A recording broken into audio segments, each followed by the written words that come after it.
Cops handcuff a black billionaire for talking back. She calls to Pentagon ends their careers.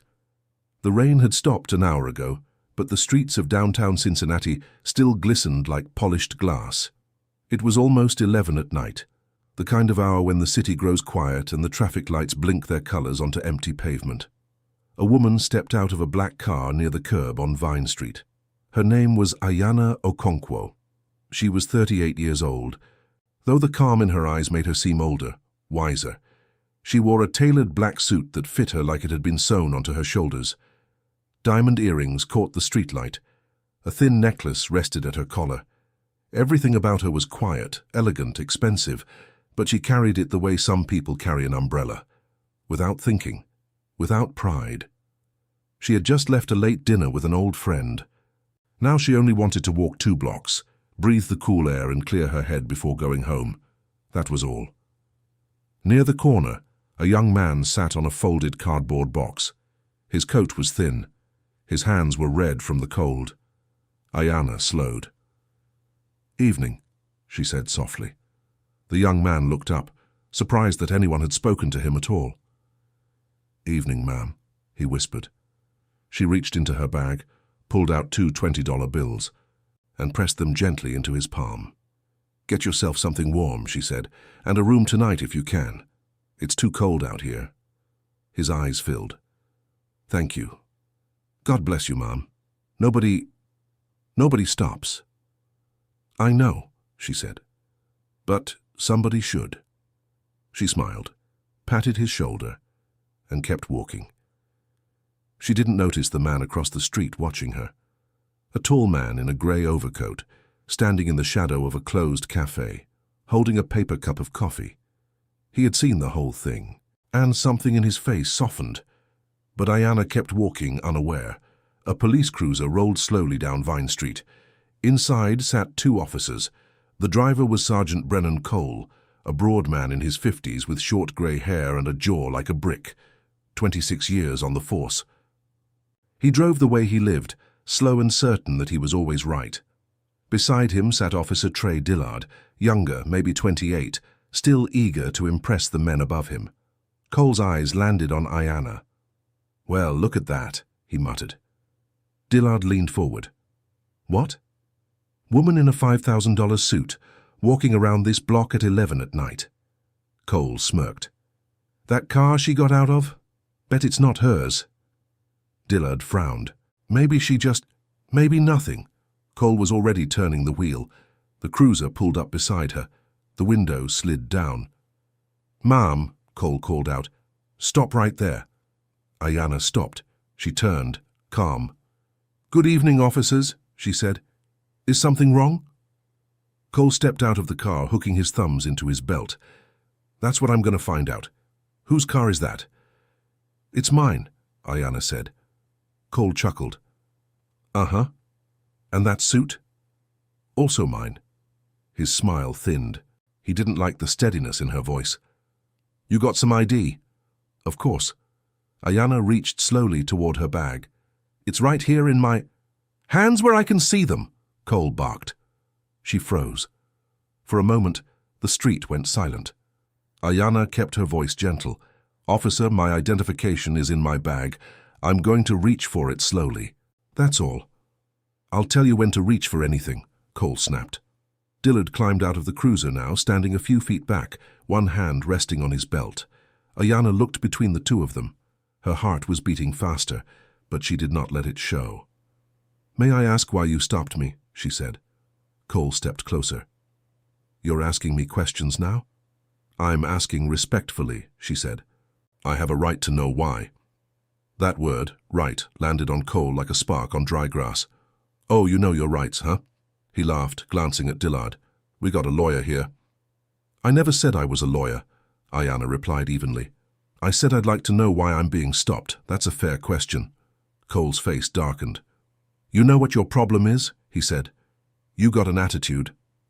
"I've been nothing but polite, officer." "That right there, that's talking back." Ayanna blinked. "I'm sorry, talking back, I only asked a question." But Cole had already decided how this night was going to go. Men like him always decide early. "Turn around," he said. "Officer." Turn around! A few people had begun to gather on the sidewalk, a couple leaving a bar, a delivery driver on a bike, a woman walking her small dog. Phones were already coming out of pockets, screens glowing in the dark. Ayanna raised both hands slowly, palms open, showing she held nothing. "I'm not resisting," she said, loud enough for the phones to hear. "I want everyone to see. I am not resisting." "Put your hands on the wall," Cole ordered. She turned toward the long red brick wall beside the sidewalk. She placed her palms flat against the cold, rough surface. Cole grabbed her wrist and yanked it behind her back. The first handcuff clicked shut. "You're making a mistake," Ayanna said quietly, not angry, just certain. "A very big mistake." "Yeah? We'll see about that." The second cuff snapped closed. Across the street, the man in the grey overcoat set his coffee down on the cafe windowsill. His eyes had gone cold. Very slowly, he reached into his coat pocket and took out his phone, but he didn't lift it to record. He lifted it to make a call. The handcuffs were tight, too tight. Ayanna felt the metal bite into her wrists, but she did not cry out. She stood with her cheek near the cold brick, her breath slow and steady, her eyes fixed on nothing. Behind her, Sergeant Cole was already talking to his partner. "Run the plate on that car," he said. "Bet it comes back stolen." Officer Dillard hesitated. "Sarge, she didn't really do anything. She just asked—" She resisted. "She didn't, though." Dillard's voice was low. "She put her hands right up. Everybody saw." Cole turned and stared at the younger man until he looked away. "You want to be a cop in this city for the next 20 years?" Cole said. "Then you back me up. That's how this works." Dillard swallowed. He said nothing, and his silence was its own kind of answer. By now the crowd had grown. 15 people, maybe 20. Their phones formed a half-circle of glowing screens, all pointed at the woman in the black suit pressed against the wall. "She didn't do nothing," someone shouted. "Why's she handcuffed?" "I got it all on video, Mom. I got it." Ayanna turned her head just slightly. "Thank you," she said to them, calm, almost warm. "Please keep recording. All of it. Every second." Cole grabbed her arm and pulled her off the wall. "Let's go. You're coming with us." "On what charge?" she asked. "Resisting." "Disorderly conduct. We'll figure out the rest downtown." "You'll figure out the charges," Ayanna repeated softly, "after you've already arrested me." A ripple of angry murmurs moved through the crowd. Cole's jaw tightened. He leaned close to her ear, his voice low so the phones couldn't catch it. "You think you're something special, don't you? Fancy suit, fancy attitude. Out here like you own the place." Ayanna turned her head and looked him dead in the eyes. "I don't think I'm special," she said quietly. "I think I'm a person. And I think you forgot that the moment you saw my face." Cole went still. For 1 second, just one, something flickered behind his eyes. Not guilt. Men like him rarely feel guilt. Something closer to fear. The fear of a man who senses deep down that he has grabbed the wrong tail. Then he shoved it away. "Get in the car," he growled. Across the street, the man in the grey overcoat was still on the phone. He spoke quietly, urgently, his eyes never leaving the scene. "Cincinnati, Vine Street, downtown, 2 officers." A pause. "No, listen to me. Do you know who they just put in handcuffs?" Another pause. His voice dropped. It's her. Get me the duty officer. Now." He hung up. Then he crossed the street. He was tall, unhurried, with silver at his temples and the kind of stillness that made people step aside without knowing why. He walked straight up to the cruiser, straight up to Sergeant Cole. "Officer," he said, "you'll want to stop what you're doing." Cole turned, annoyed. "Sir, step back. This is police business." "I understand that." The man's voice was level. "I'm telling you for your own sake to slow down." "For my own sake?" Cole laughed. "You threatening me, pal?" "No." The man shook his head slowly.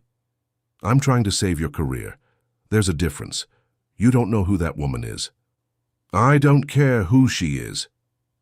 The man in the overcoat looked at him for a long moment. "You will," he said. "Very soon you will." Something in the way he said it made even Cole pause. They put Ayanna in the back of the cruiser. The door slammed. The crowd pressed closer, phones still glowing, voices still rising. Dillard climbed into the passenger seat, staring straight ahead, his jaw clenched, refusing to look back at the woman behind him. Ayanna sat with her hands cuffed behind her, her posture perfectly straight. She was not crying, she was not shaking, she was thinking. She thought about her mother, who had cleaned office buildings at night for 20 years so her daughter could go to school. She thought about the words her mother used to whisper. "Baby, some folks will look at you and only see what they want to see. Don't let them make you small. You just stay tall inside." Ayanna closed her eyes. "I'm staying tall, Mama," she thought. "I promise." Then she leaned forward slightly and spoke through the metal divider. "Officer Dillard," she said. She had read his name tag. "You know this is wrong. I saw it in your face." Dillard didn't answer. "I'm not angry at you," she went on gently, "but there's going to come a moment tonight when you have to decide what kind of man you are. It's coming faster than you think. I just want you to be ready." Dillard's hands tightened in his lap. Up front, Cole started the engine. "She's still talking," he muttered. "They always think talking's gonna help." But Ayanna wasn't trying to help herself. She was giving him one last chance. At the station, they walked her in through the back. The fluorescent lights were harsh and white. A tired officer at the booking desk looked up, then looked again, frowning slightly at the elegant woman in handcuffs. "Name?" he asked. "Ayanna Okonkwo," she said clearly.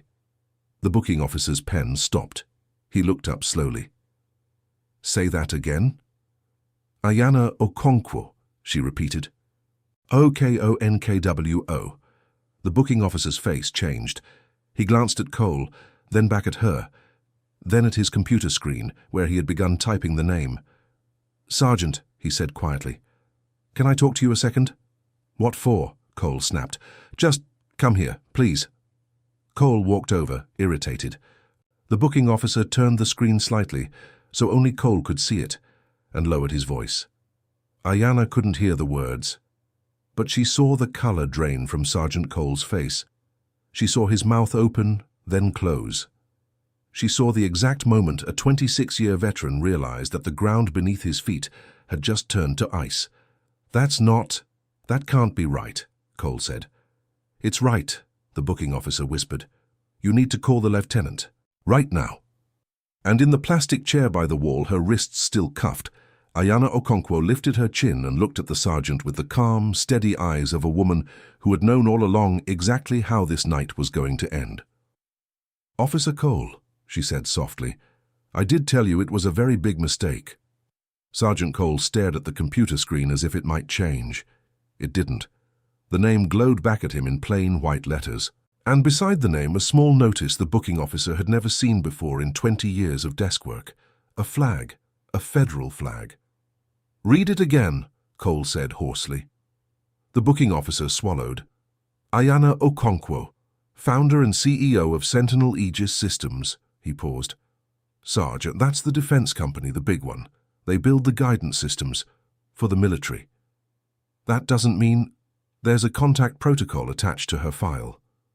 The booking officer's voice dropped even lower. "It says any law enforcement contact is to be reported to the Department of Defense Liaison Office immediately." He looked up, pale. "Cole, what did we do?" Cole said nothing. Behind them, in the plastic chair by the wall, Ayanna sat quietly with her wrists still cuffed. She had heard enough. She always heard more than people thought. She did not smile. There was no triumph in her face.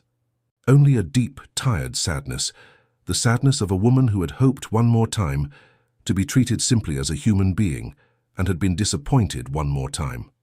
The doors opened. The man in the grey overcoat walked in. Up close, under the harsh station lights, he looked to be about 60. Silver hair straight back, calm grey eyes.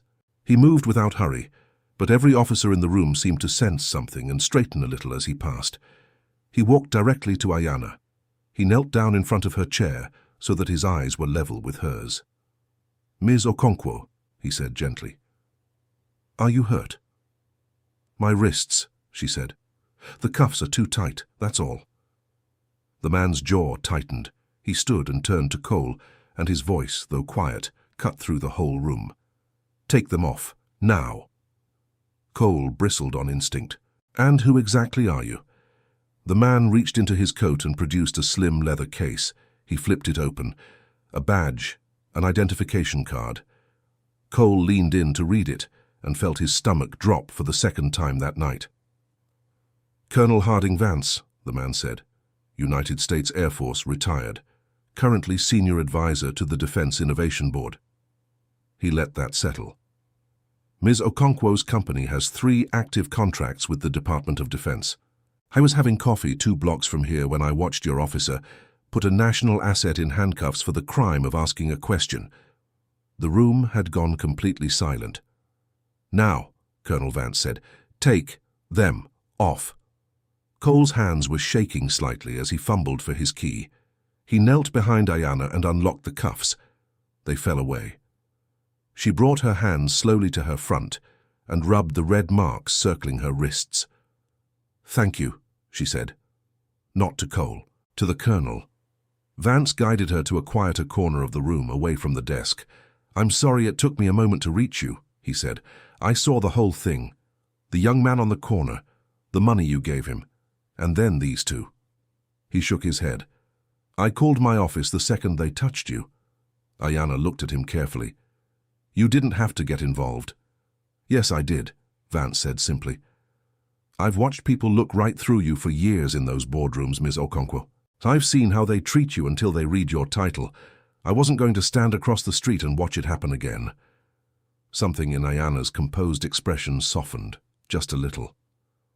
"Most people don't notice," she said quietly. "I make it my business to notice," said the colonel. For a moment, the 2 of them simply stood there. 2 people who understood, without saying it, exactly what had almost happened tonight, and how often it happened to people who did not have a colonel watching from across the street. Then Ayanna straightened her shoulders. The softness folded away, replaced by something steadier. "Colonel," she said, "I don't want them fired tonight in a panic because they found out who I am." Vance blinked. "I beg your pardon?" "If they lose their jobs tonight," she said, "it'll be because they arrested a billionaire, not because they arrested an innocent woman." Her eyes were clear and hard. "I don't want to matter because of my title. I want to matter because I was right. There's a difference, and I intend to prove it." Across the room, Sergeant Cole stood frozen by the desk, watching the 2 of them talk in low voices.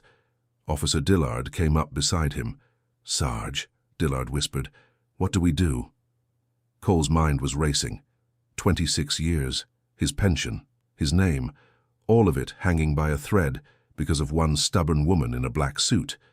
And in that moment, cornered and afraid, Sergeant Brennan Cole did what cornered men always do. He decided to lie. "Here's what happened tonight," he said quietly, not looking at Dillard. "She reached for something in her bag. We didn't know what it was. She refused a lawful order. We acted to protect ourselves and the public. That's the report. That's what happened." Dillard's stomach turned. "But that's not—" "That's what happened," Cole repeated, low and sharp. "You were there. You saw her reach. You saw her resist, didn't you?" Dillard stared at him. "Didn't you, Officer Dillard?" The younger man's mouth went dry. He thought of Ayanna's voice in the back of the cruiser. "There's going to come a moment tonight when you have to decide what kind of man you are." Here it was, the moment, coming faster than he'd thought. "Yeah," Dillard heard himself whisper. "Yeah, I saw it." Cole exhaled. "Good man." But as Dillard turned away, he felt sick to his stomach, because he knew, they both knew, that 20 phones on Vine Street had recorded the truth, and a lie, no matter how loud, cannot outrun 20 cameras. Not for long. Across the room, Ayanna Okonkwo watched the 2 officers whisper. She saw the guilt in Dillard's shoulders. She saw the cold calculation in Cole's eyes, and she understood, with perfect clarity, that this was not over. The mistake had been made. Now came the cover-up. "Colonel," she said softly, "I'm going to need you to do one thing for me." "Name it." "Don't say a word tonight." She watched Cole. Let them write their report. Let them tell their lie. Her eyes narrowed. And then let me show the whole world the truth. By the next morning, the video was everywhere. It started with one clip. A woman named Priya, who had been walking her small dog on Vine Street, posted 43 seconds of footage before she went to bed. By sunrise, it had 2 million views. By noon, it had 20. The title spread across every screen in the country. Cincinnati cops handcuff black businesswoman for talking back. In the video, the truth was plain for anyone with eyes. Ayana's hands raised, palms open. Her calm voice. I am not resisting. I want everyone to see. And then Sergeant Cole shoving her against the brick wall anyway. The city woke up angry. But Sergeant Cole had a plan. He filed his report at 6 a.m. before the video went viral, or so he thought. In it, he wrote that Ayana Okonkwo had reached suddenly into her bag, ignoring commands. That she had pulled away when officers tried to secure her, that the officers had feared for their safety. It was a good lie, a careful lie, the kind that had worked for him many times before. And Cole had one more move. He knew the video looked bad. So he needed a reason for the arrest that no one could argue with. That morning, he made a call to an old friend in the property division and had a small bag of pills logged into evidence, a bag he claimed had been recovered from Ms. Okonkwo's vehicle during a search. It was a filthy, desperate thing to do, but Cole was a desperate man. Now let her fancy lawyers explain that, he muttered, sealing the evidence bag. He didn't know that Ayana Okonkwo had told the colonel to let him lie. He didn't know she was waiting for exactly this. Meanwhile, the department was scrambling. By early afternoon, the police chief, a woman named Deputy Chief Corasanti, called Ayana's office directly. Her voice was tight with panic. Ms. Okonkwo, I want to personally apologize for... Deputy Chief, Ayana interrupted gently. I don't want a phone apology. I want a meeting tomorrow morning at your headquarters. I want the 2 officers there. I want their commander there. And I want you to invite the press. There was a long pause on the line. The press? Yes, Ayana said, all of them. Ms. Okonkwo, I'm not sure that's in anyone's best. It's in the truth's best interest, Ayana said, and that's the only interest I care about. Tomorrow, 9 o'clock, I'll be there. She hung up. Across her office, Colonel Vance raised an eyebrow. You're sure about this? They filed a false report, Ayana said, setting down her phone. I already have a copy. And this morning a very interesting thing happened. She slid a document across the desk. A bag of pills mysteriously appeared in the evidence log, logged by Sergeant Cole, recovered, supposedly, from my car. Vance's face hardened. That's a felony, planting evidence. Yes, Ayana said quietly. It is. She looked out the window over the grey Cincinnati skyline. You see, Colonel, I've spent my whole life being underestimated, and I've learned something. When people think you're powerless, they get careless. They show you exactly who they are. She turned back to him. Sergeant Cole just showed me everything. That night, Officer Trey Dillard couldn't sleep. He sat at his kitchen table at 2 in the morning, staring at his own hands. He kept hearing her voice. There's going to come a moment tonight when you have to decide what kind of man you are. He had failed that moment. He had said, yeah, I saw her reach.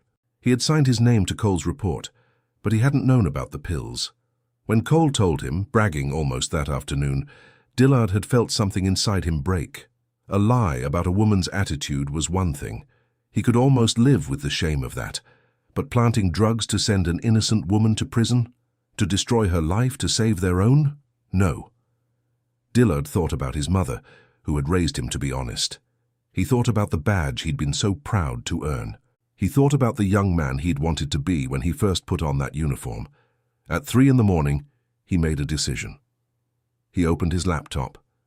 He began to write down everything. The stop, the false report, the pills, every word Cole had said. And then he pulled out his phone and looked at a number Deputy Chief Corasanti had given every officer for matters of conscience, a number no one ever actually called. His thumb hovered over it. Decide what kind of man you are. He pressed the call button. The next morning at 8:45, the headquarters lobby was packed with reporters, cameras, microphones, The video had 30 million views now. Every station in the country wanted the story. Sergeant Cole arrived in his dress uniform, chin high, confident. He had his report. He had his evidence. He had his lie, polished and ready. He truly believed he was about to walk in there and turn the whole thing around. He believed Ayana Okonkwo was about to be exposed as a criminal. He had no idea. At 8:58, a black car pulled up outside. Ayana stepped out in a deep navy suit, calm as still water. Beside her walked Colonel Harding Vance in full-dress uniform, every medal gleaming. And behind them, Cole's stomach dropped when he saw it, walked Officer Trey Dillard. Not beside Cole, beside her. Cole's face went white. "Dillard," he hissed as the young officer passed. "What are you doing? What the hell are you doing?" Dillard stopped.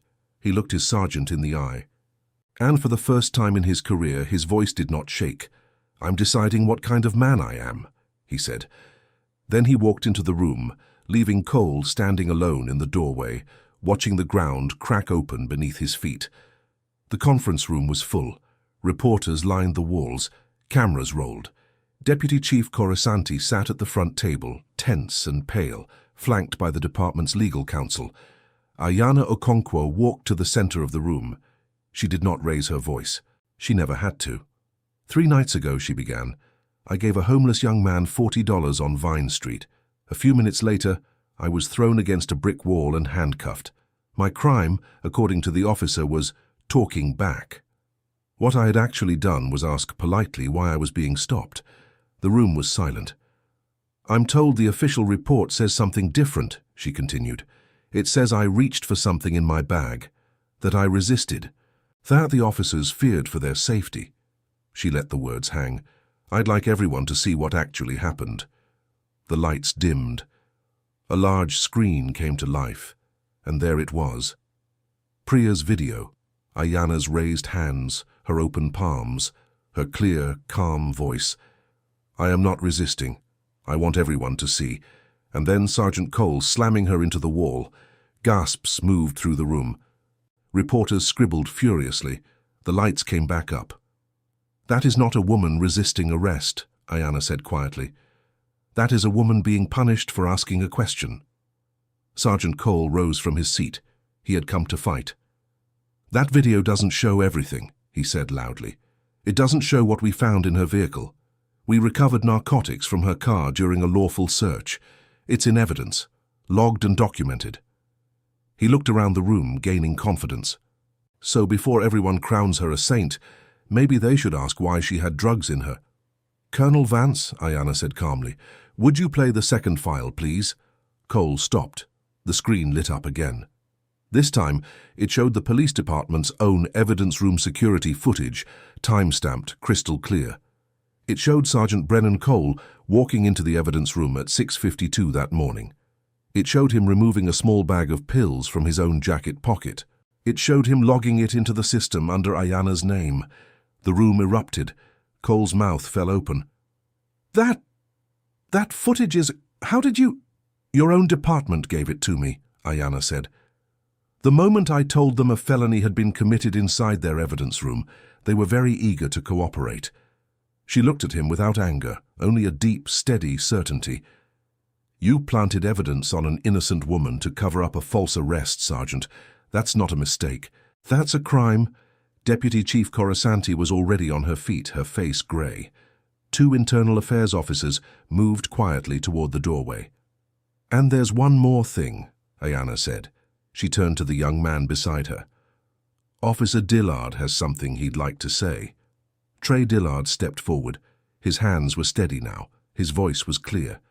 "Everything in Sergeant Cole's report is a lie," he said. "I know, because he told me to lie. And I did. I signed it. And I have been ashamed of myself every hour since." He looked directly into the cameras. "Ms. Okonkwo never reached for anything. She never resisted. She was polite the entire time. We arrested her because she asked a question, and my sergeant didn't like the answer he gave himself about who she was." He took a breath. "I called the internal affairs line last night. I gave a full statement. Everything Sergeant Cole did, including the pills, is documented in my own words." He turned to Ayana. Ms. Okonkwo, I can't undo that night, but I couldn't be part of the lie anymore. I'm sorry. I'm truly sorry. Ayana looked at him for a long moment. You failed one test that night, Officer Dillard, she said gently, but you passed a much harder one. It takes a bigger man to admit a wrong than it does to commit one. She nodded slowly. Thank you for telling the truth. And in front of 30 cameras, the young officer's eyes filled with tears. The rest happened quickly. Internal Affairs escorted Sergeant Brennan Cole out in front of the press. Within a week, he was fired, stripped of his pension, and charged with filing a false report, unlawful arrest, and felony tampering with evidence. 26 years gone. Not because he arrested a billionaire, but because he tried to destroy an innocent woman and got caught doing it. Deputy Chief Corasanti resigned within the month. Colonel Vance's phone call the night of the arrest had gone all the way up to the Department of Defense Liaison Office at the Pentagon, and once the federal side began asking questions about how a defense contractor had been treated, the pressure on the department became more than any careful lie could survive. But the ending Ayana cared about most was a quieter one. She did not walk away and forget. She kept Officer Trey Dillard's card. 6 months later, when he left the police force uncertain of his future, she offered him a job leading community safety programs at a foundation she quietly funded, one that trained officers across the country in de-escalation and dignity. He took it. He was extraordinary at it. He said more than once that a woman in handcuffs had taught him more about being a good man than 20 years of training ever could. Ayana found the young man from the corner too, the one she'd given $40. His name was Eli. She paid for a room, then a program, then a fresh start. 2 years later, he was working, housed, and sending her a card every Christmas that simply read, "Somebody stopped, thank you." And Ayana Okonkwo herself. She went back to work. She built her company. She never once mentioned the arrest in an interview, never used it for sympathy or fame. But she did change one thing. Every new employee at Sentinel Aegis Systems, from the janitors to the engineers, went through the same first-day orientation. And it ended with a single sentence printed on the wall in letters 2 feet tall. The words her mother had whispered to her all those years ago. The words that had kept her tall against a cold brick wall on the worst night of her life. Some folks will only see what they want to see. Don't let them make you small. Stay tall inside. Because Ayana understood something that Sergeant Cole never would. Real power was never in the handcuffs or the badge or even the phone call to the Pentagon. Real power was in staying kind when the world was cruel, in staying tall when the world tried to bend you, in telling the truth when a lie would have been easier. And that kind of power, no one can ever put that in handcuffs. The end. Thank you for reading. Kindness always finds its way home.